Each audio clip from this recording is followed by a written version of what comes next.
नमस्कार। मजा आ जाए अगर हो जाए इतनी अब की बारिश में। मजा आ जाए अगर हो जाए इतना अब की बारिश में। हमारी आंख के आंसू तुम्हारी छत से जा बरसे। हास परिहास और उपहास में महज संवेदना की सात्विकता व शुचिता का एक बेहद बारीक फर्क होता है। राजनीतिक दिग्गज अमूमन नेता जनसामान्य के मर्म को समझने का दावा तो जरूर करते हैं, लेकिन जब उनकी हिम्मत उनके मनोनुकूल न होकर किसी और के अकाउंट में चले जाते हैं तो फिर उनके मुखारविंद से जो परिष्कृत उच्च संस्कारित शब्द बाहर आते हैं तब ऐसा लगता है कि ये राजनेता भविष्य दृष्टा भी हो चुके हैं। जैसे शहर में आग लग जाएगी, ये हो जाएगा, वो हो जाएगा। यहां तक कि इस संस्कार थानी उज्जैनी में अफसरों को जिन स्वस्ति वाचनों से अलंकृत किया गया वो निसंदेह एक हिमालयीन ऊंचाई का शब्दघोष लंबे समय तक कर्णप्रिय होकर नए राजनीतिक युग का सूत्रपात जरूर करेगा। मुझसे किसी ने पूछा कि कपड़े फट गए हाय हाय, चिंदे चिंदे हाय हाय का क्या मतलब हुआ।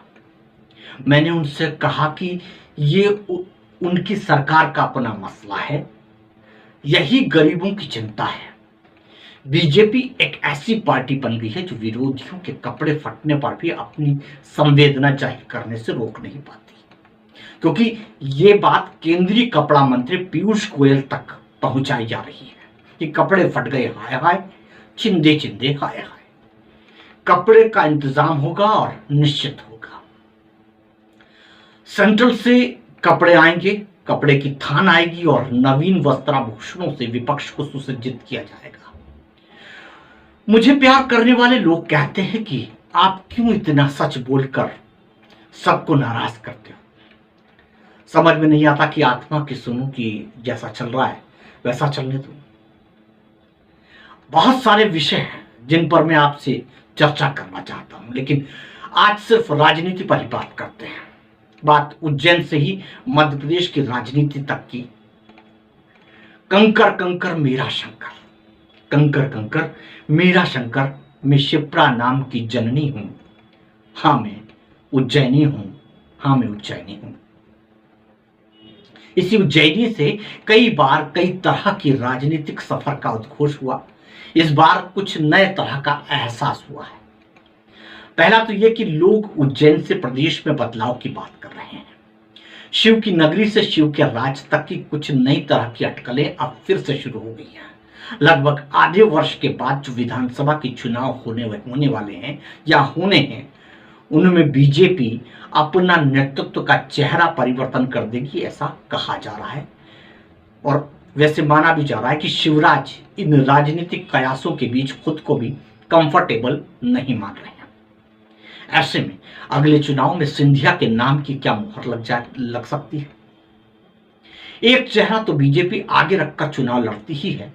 पिछले विधानसभा चुनाव में पार्टी के चेहरा बने शिवराज पर क्या दोबारा अपनी उम्मीद बांध सकती है पार्टी, जो कि आने वाले विधानसभा चुनाव में नड्डा साहब खुद भी मध्य प्रदेश को लेकर कोई रिस्क लेने के मूड में नहीं है, क्योंकि इसके बाद लोकसभा चुनाव है। अब ऐसे में अगले विधानसभा में नरेंद्र सिंह तोमर, पंडित नरोत्तम मिश्र और सिंधिया के बीच फेस वैल्यू का आकलन हाईकमान ने किया। सिंधिया के बारे में यह कहा जा रहा है कि वे अगले चुनाव का चेहरा बनाए जा सकते हैं। इसकी अंदरूनी तैयारियां भी जोरों पर हैं, लेकिन पार्टी के वरिष्ठ नेता भी इस विषय में फौरी तौर पर शिवराज पर ही अपना विश्वास जता रहे हैं। खुद शिवराज इन्हें राजनीतिक अटकलबाजी और फौरी तौर पर मीडिया स्टंट कहते हैं, लेकिन आप खुद आकलन कीजिए कि प्रदेश में पहले कोरोना काल से बनी सैनिटाइज की गई बीजेपी के सरकार के बाद भी आज तक कई ऐसे मंडलों और प्राधिकरणों के पद हैं जिन पर सरकार के मुखिया शिवराज ना तो खुद अपने समर्थकों को काबिज करा सके और न ही अन्य दिग्गजों को और दिग्गजों के समर्थकों को। राजनीतिक प्रेशर तो कहीं ना कहीं कुछ न कुछ तो काम कर रहा है। सिंधिया खुद चाहते हैं कि प्रदेश में उनका वर्चस्व बढ़े और उनके समर्थक महत्वपूर्ण पदों पर काबिज हो। यही वजह है कि उज्जैन में अब तक शिवराज प्राधिकरण पर किसी को भी काबिज नहीं करा सके। यही हालत कमलनाथ की थी। जब कमलनाथ का कार्यकाल था तब भी 1 वर्ष के कार्यकाल पूरा होने तक भी कमलनाथ उज्जैन विकास प्राधिकरण पर किसी को काबिज नहीं कर सके थे, क्योंकि ये उनकी पार्टी की अंदरूनी लड़ाई थी या दिग्गजों के बीच में आपस में प्रतिस्पर्धा थी। लगभग 4 साल से अधिक का समय हो गया अब बीजेपी सरकार और कांग्रेस की सरकार को मिला करके, और प्राधिकरण अपने अध्यक्ष की वाट जोता रहा है। लेकिन बीजेपी में वर्चस्व की लड़ाई ने कहीं ना कहीं जनहित प्रभावित कर रखे हैं। खैर, सिंधिया के अगले चुनाव में चेहरा बनाए जाने की अटकलें का एक बड़ा जो असर है वो नगरीय चुनाव पर साफ जाहिर हुआ। ग्वालियर में सिंधिया के गृहनगर में बीजेपी प्रत्याशी की हार को नड्डा जी के सामने यह जाहिर किया गया कि जिसे आप जादूगर समझकर चुनावी चेहरा बनाने की फिराक में हैं, दरअसल वो अपने गढ़ में फेल्यूर है। मतलब सिंधिया को फेल्यूर साबित किया गया। खैर, जो बात हम और आप जान रहे हैं, बीजेपी के नड्डा जी जो पार्टी चला रहे हैं वो सारी स्थितियों को भली भांति जानते हैं। उज्जैन में भी कमोबेश 700 कुछ वोटों से बीजेपी का प्रत्याशी का जीतना यह जाहिर करता है कि स्थानीय वरिष्ठ नेताओं ने मुकेश टटवाल का कितना और कैसा साथ दिया। कई नामी गिरामी चेहरे ऐसे हैं जो घरों से बीजेपी के जो घरों से बाहर झांकने तक नहीं निकले। एक दिन पहले तक टटवाल के चेहरे पर जो मायूसी थी वो साफ दिख रही थी। जो आत्मविश्वास पार्टी के नेता दिखा रहे थे वो बनावटीपन साफ जाहिर हो रहा था। खैर, चुनाव नतीजा चुनाव टटवाल के पक्ष में गया और वे नगर के पहले नागरिक यानी कि मेयर चुन लिए गए। जनपद चुनाव में उच्च शिक्षा मंत्री मोहन यादव अकेले किला लड़ाते दिखे। यहां तक कि भाजपा शहर और ग्रामीण दोनों ही अध्यक्ष, शहर और ग्रामीण भाजपा दोनों ही अध्यक्ष जनपद चुनाव में दिखाई नहीं दिए।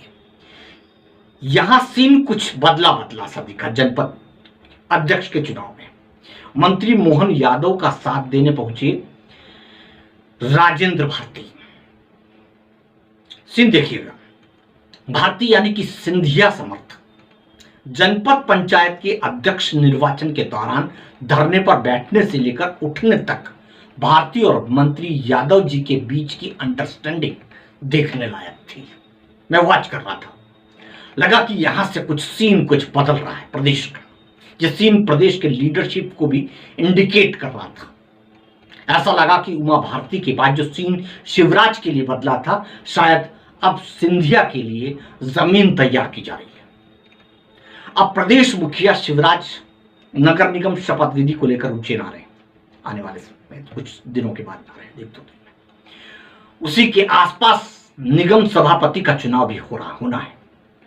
अब राजधानी भोपाल में मुखिया शिवराज और पार्टी मुखिया वीडी शर्मा तक ये बात पहुंची है कि क्या वजनदारों का वजन और बढ़ाया जाएगा या फिर कुछ नया प्रयोग किया जाएगा। इस बार बीजेपी में 2 नए ब्राह्मण चेहरे सामने आए हैं। इनमें रामेश्वर दुबे और दूसरे शिवेंद्र तिवारी। ब्राह्मण वर्ग पहले से ही शिवराज से कुछ खफा चल रहा है। अब देखना यह है कि क्या सभापति के रूप में वजनदार को अहमियत दी जाएगी या फिर इन नए चेहरों में से किसी एक को आगे करके कुछ नया करिश्मा दिखाया जाएगा। फिलहाल यह तो कहा ही जा सकता है कि शिवराज गेम चेंजर है, इतनी जल्दी हार मानेंगे नहीं। इतना जरूर है कि सफलताओं का शोर दुनिया चकित होकर देखती है, पर असफलताएं टूटे हुए मनोबल पर एकांत में आक्रमण करती है। मुश्किल पलों की चुनौतियों को मनोबल से परास्त कर नए लक्ष्य की ओर बढ़ने की कला किसी हारे हुए कालजयी व्यक्तित्व को एक नए चेहरे के रूप में सामने लाती है। अगले अंक में आपसे किसी और विषय के साथ फिर मुलाकात होगी। तब तक के लिए नमस्कार।